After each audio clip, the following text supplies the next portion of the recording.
If I had to bet, you've probably got a woolly bugger in your fly box right now. It's one of the most iconic flies in all of fly fishing. It's a classic streamer, and it just straight up catches fish. In fact, the very first fish I ever caught on a fly rod was thanks to a woolly bugger.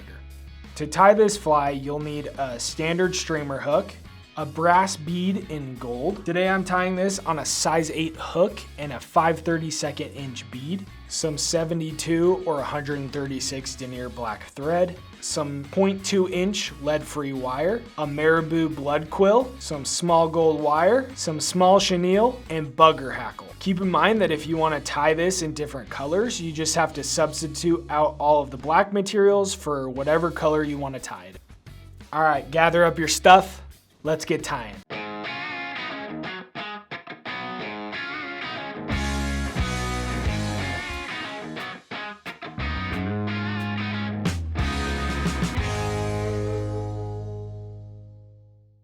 All right, let's get that hook and bead secure in the vise. That bead is gonna be able to help the fly sink fairly well, but we're gonna add a secret ingredient to help it sink a little bit faster, lead-free wire. And a little trick to make this process easier, we're going to grab the wire with our hackle pliers, then wrap it around the hook about 10 times. If you're lucky, sometimes the wire will break off by itself, but this time I wasn't so lucky, so now I'm going to wrap the rest of it by hand. And then we'll slide the front of the wire into the back of our bead and leave the back end sticking up in the air. Now we'll grab our tying thread and attach it to the hook using a jam knot. This is done by wrapping a few times forward, then wrapping the thread back over itself. Now we'll hold the tag end tight and snip it off with our scissors. All right, let's get rid of this pesky wire, shall we? To do so, wrap thread on both sides a few times. Then grab the wire and helicopter free. Now we're gonna lock in our wire by wrapping up to the bead. Then we'll head back and lay down an even thread base. We'll end the thread base to just about even with the barb of the hook.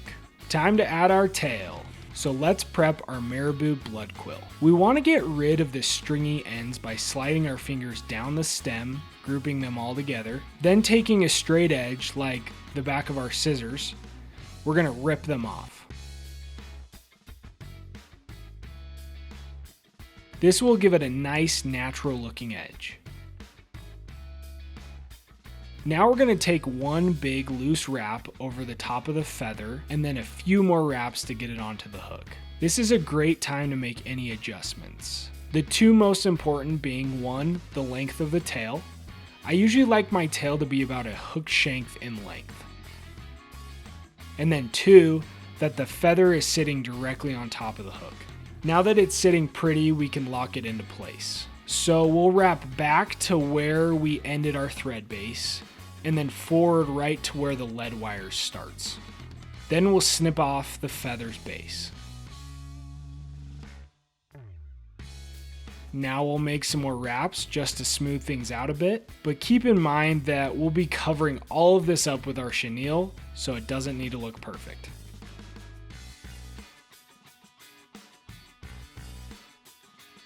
Now we need some small gold wire. So grab your spool and snip off about 2 to 3 inches. To attach the wire, make a couple loose wraps, then slide the wire into place. Now we'll secure it wrapping back to the base of our tail, then back forward to just behind the bead. Time to add our chenille. Snip off about 3 to 4 inches. Now we'll attach it just behind the bead with a few tight wraps. Then snip off the extra. Let's secure this to the hook by wrapping again back to the base of the tail, and then back up to the bead. Because I want to use the rotary function on my vise, I'm going to do a single turn whip finish to lock the thread into place.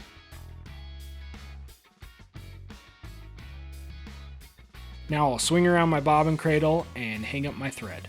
If you don't have a rotary vise, first of all, add it to your Christmas list. And second, no worries. You can just do this part by hand. Now we're gonna wrap this chenille all the way up the hook with touching wraps, trying to make sure the body is as smooth and even as possible. Once we reach the bead, we're going to hold the chenille in our right hand, then go up and over with our bobbin a few times, locking the chenille into place. Then I like to take a few more tight wraps just to be sure. Now we'll snip off the excess chenille. Time for the bugger part of our woolly bugger. We'll first prep our bugger hackle by getting rid of the webby feather base. Then we'll snip a few of the bottom fibers on both sides. This is going to give our thread somewhere to hold on to. And we'll cut off a little bit more on one side. This is going to help it lay correctly as we wrap. With the feather prepped, we'll attach it just behind the bead.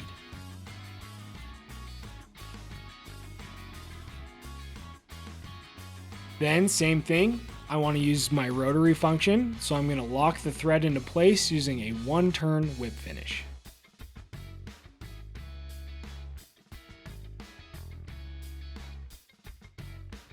Now we'll wrap our bugger hackle using open spirals all the way back to the base of our tail.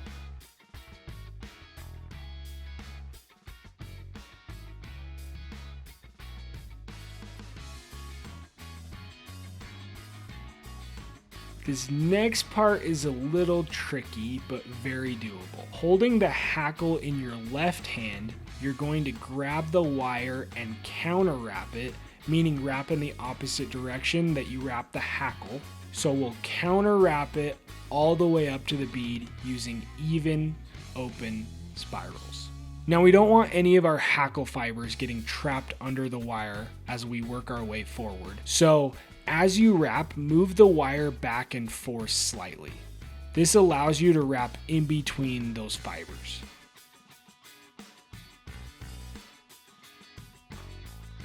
And as you get about halfway up the fly, you'll be able to let go of the hackle, which is now locked into place by the wire.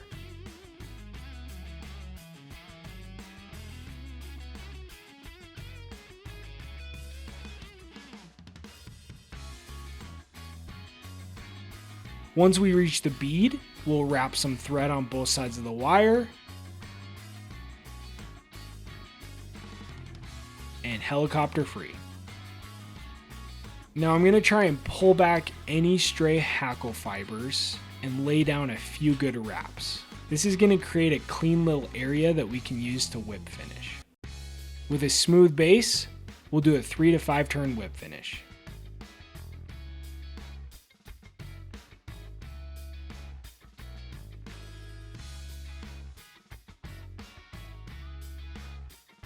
Then snip off the thread. And with our tying scissors in hand, we can get rid of that little piece of hackle too.